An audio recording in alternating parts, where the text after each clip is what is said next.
Isang panibagong e-responder na naman ang ating makikilala kung saan lagi silang rumiresponde sa tuwing may tumatamang sakuna sa ating pumbansa.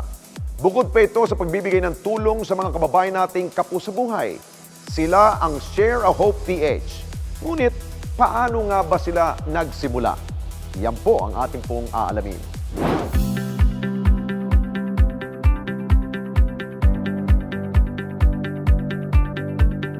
Una nating nakilala ang Share a Hope PH dahil sa tulong ng kanilang ibinibigay kay Lola Aida.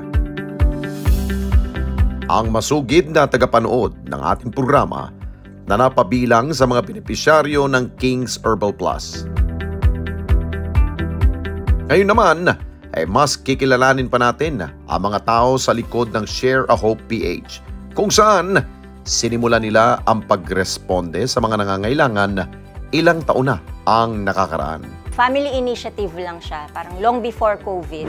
I have 6 kids kasi, so pag may birthday sila, instead na nagpa-party kami, namimigay kami ng food packs sa mga street dwellers. Feeling ko nag-root yan siguro dahil sa educational background ko. Bata pa talaga ako, pamimigay na. Yung bukas palad na yung naging core ko. Kung ano lang yung kaya namin, hindi naman siya maraming-marami. Basta kung ano lang ang kaya. Like yung eldest daughter ko, pag nagbe-birthday siya, on her own, kasi may work na rin siya. Yun na rin yung gusto niya. Doon nag-evolve. Kaya parang yung family initiative namin, nanganak na rin sa mga anak ko. Sila na rin, on their own, nakakagawa na sila ng outreach. Nag-start po yung akin, I think grade school. Doon po, kasi bilang student po, naging active din ako sa school. So aside from family initiatives na tumutulong kami sa kamag-anak, tumutulong kami sa mga nangangailangan, sa school naman po, naging leader din ako. Isa rin po sa nakatulong din yung school na nare-reach ko din yung other students. Aside po sa naging family initiative na lumaki po ako na nakikita yung mother ko, yung lola ko rin po, mahilig din siya tumulong. So aside po sa nakikita ko sa bahay na maganda yung feeling na tumutulong. So sa school din po, simula nung grade school, high school hanggang college, tumutulong na rin po ako. Nung nag-college po ako, isa po ako sa secretary ng Community Outreach Program organization ng school. So sa school po, sa organization namin, hindi lang yung students within the school yung natutulungan namin, pero nagpupunta kami ng iba't ibang lugar. Meron kami outreach, merong medical mission, there's feeding program. At sa pagpasok ng taong 2020, dito na mas lumawak pa ang kanilang mga nire-respondihan. Yung pinaka-catalyst nung pag-start namin is yung pumutok yung Taal Volcano sa Batangas. Doon nagpunta kami, talagang outreach na siya. And then na-post namin sa social media, may mga nagpadala ng goods. And then sakto naman, right after nung Taal Volcano, COVID-19 naman. Parang coincidence din na nag-work ako sa medical field. So marami kong kakilala na nagbigay sa akin ng mga face mask, scrub suits, pati intubation, acrylic boxes. Nakatanggap ako. Tapos pwede rin akong lumabas kasi may permit yung sasakyan ko. So nakakapunta ako sa mga hospitals. Tapos pinopost ko siya. Di ba lockdown yon? So yung mga gustong mga kaibigan na nakikitang nakakalabas ako, nagpadala na ng mga pagkain. So namigay na rin kami ng food pack sa mga frontliners. And then doon nagsunod-sunod na mga manufacturing, nag-contact na rin sa akin, nagbigay ng mga goods, canned goods, drinks, marami na rin. Kahabaan ng pandemic, naka-join ako sa grupo ng mga community organizations na nagsishare na kami ng mga products, ng mga donated products. Nagsasagawa rin sila ng tinatawag nila na rescue buys, kung saan binibili nila ang mga hindi na ibentang aning gulay na mga magsasaka. Kung tutulungan lang, parang minsan kasi ang nangyari sa amin, doble yung tulong eh. Minsan nag-rescue buy kami ng mga gulay.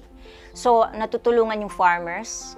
Tapos it's either natutulungan namin yung pasabay kasi syempre mura namin nabibili. Mura rin namin binibigay, same value. And then yung iba naman, instead na bibili, nagdo-donate, bahala ka na tin kung saan mo ipamimigay. So parang ang yung scope ng tulong, hindi lang isa. Hindi ka lang tumulong sa nangangailangan ng pagkain. pati yung source na tulungan. Malaking tulong ang social media kasi doon nila ako mini-message. So nakapag-rescue na kami sa Bauco, Benguet, Tayabas, Quezon, Nueva Vizcaya, Nueva Ecija, Baguio. Sa Facebook lang mini-message nila ako. And then nagpupull na ako ng resources kasi syempre hindi ko naman kaya yun on my own. So kung mga kaibigan magpapasabay or gusto mag-donate, tas bahala na daw ako kung saan ko ibibigay. Nakaka-pool kami ng pinakamababa namin is 3 tons per shipment. Yung latest namin sa Quezon, Tayabas, Quezon, 4 tons of kamote. Kami mismo umakyat, nag-harvest kami, involved kami. Hindi ko lang pinakuha sa tracking yung tinatapon ng mga kamatis, cabbage, repolyo. Yun, parang nangihinayang ako na imbis na itapon, di ba? Mabuti pang kunin mo, mura lang naman din, mas mura mo makukuha, mura ko na ipapasa or napapamigay. Nakatulong ka both ways. Minsan may nagpapahiram na truck, minsan nagre-rent ako. Minsan naman may nakikipag-partner na logistics. Ang ibang gulay na kanilang nabibili, dinadala nila sa iba't ibang mga institusyon na kanilang sinusuportahan. Meron kami sinusupport na mga home for the aged, meron ding mga schools, meron ding mga distressed communities. Yung mga riders, iwan ko lang yan sa gate ko. Mauubos yan, may kumukuha. Siyempre, ang kumukuha, kaya yan kumukuha, kailangan nila. So, nag-iiwan ako sa gate ko. Naglalagay kami ng paskil. Free sila. Tsaka madalas hindi na namin binabantayan para hindi sila nahihiyang kumuha. Sa highway, so nagsusupot-supot kami. Minsan naman, ibubuksan lang namin yung likod ng kotse, mamimigay na kami. Nagsasagawa rin sila ng feeding program sa mga paaralan. Nagsusupport kami ng 4 na schools para sa undernutrition program nila. So sumali ako sa Feeding for 100 Undernourished sa De Castro Elementary School, Rosario. Sinusubaybayan namin yung timbang ng mga bata. Provided sila ng food daily. May gumagraduate dyan, may gumaganda na yung timbang, graduate, kukuha na naman ng ibang bata. So whatever I receive, lalo na pag food, walang masasayang. Diretso agad sa school. Bukod sa kanilang pamilya, ilan din sa mga volunteers ng grupo ay mga kaibigan at mga kamag-anak. Ang initial talaga namin, core volunteers namin, mga anak ko, lumawak na sa mga kaibigan nila. Natutuwa ako na nakikita, like example, yung pinsan ko nga, simula yung ginagawa ko, na-adapt nila. Yung pinsan ko sa Antipolo, gumagawa na siya ng sarili niya. Pinsan ko sa Pampanga, pinsan ko sa Santa Rosa, Laguna, on their own. Sinimulan ko, binibigyan ko initial goods, tapos sila na rin ngayon. Lumawak na yung tulong ng pamilya. Hindi lang yun, pati mga office mates ko, mga kaibigan ko, best friends ko, yun. Lahat na ngayon nag-involve na. Ilang volunteers din ang aming nakausap at ibinahagi nila sa amin ang kwento kung paano sila naingganyong makiisa sa Share a Hope PH. Napasama ako dito sa Share a Hope dahil sa pinsan ko. Nag-umpisa rin kasi yan nung yung namimigay siya ng mga kamote. Tapos, niya, Mac, bago gusto mong kumuha. Nung kumuha kami, namin mag-asawa na, bakit tayo kukuha lang? Bakit hindi natin tulungan si Ate Tin na i-share din sa mga nangangailangan? Then, meron isang nagkasunog sa amin. Sabi ko, humingi ako ng tulong kay Ate Tin. Sabi niya, sige, kuha ka lang dito, tas ipamigay mo. After work, punta kami dito, kukuha kami ng mga pan-donate. Then iniikot namin mag-asawa. Pumunta kami sa mga yung nagbabasura, yung mga hindi talaga kaya makabili. Kahit yung liblib, pinasok namin. Wala naman po kasing masamang tumulong maliit or malaki. Naging volunteer po ako sa Share a Hope dahil po sa mga kaibigan ko na si BJ at si Ken.